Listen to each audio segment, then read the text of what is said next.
সাভারের আমিনবাজারে বিদ্যুতের পাওয়ার গ্রিডে আগুনের ঘটনা ঘটেছে। খবর পেয়ে ফায়ার সার্ভিসের 10টি ইউনিট ঘটনাস্থলে পৌঁছে আগুন নিয়ন্ত্রণে কাজ করে।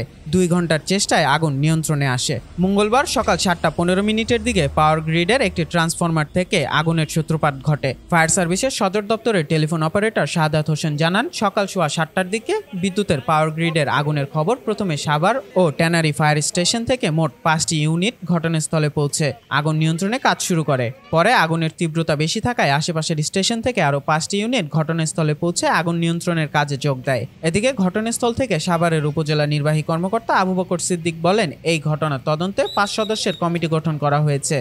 আগুনের কারণ ও ক্ষয়ক্ষতির পরিমাণ তদন্ত কমিটি নিরূপণ করবে। আজকে সকাল 7:15টার সময় আমরা প্রথম মেসেজ পাই যে আমিনবাজার পাওয়ার গ্রিডে একটা ট্রান্সফরমারে আগুন লেগেছে।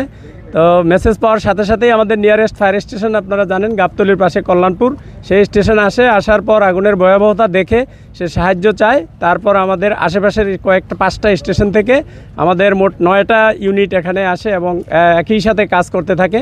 তো আগুনটা যেহেতু একটা ট্রান্সফরমারের ওয়েলের ভিতরে ছিল, সেহেতু তৈলের আগুন একটু ভয়াবহতা প্রথম বেশিই থাকে এবং এটা নির্বাপন পদ্ধতি সেটাও একটা ক্রিটিক্যাল পদ্ধতি।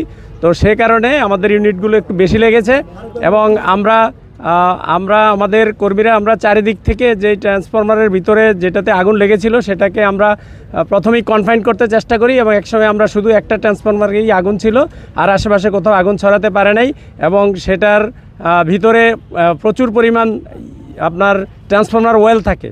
তো সেই ওয়েলের আগুন নির্বাপন করা একটু টেকনিক্যাল এবং একটা টেকনিক অ্যাপ্লাই করা লাগে।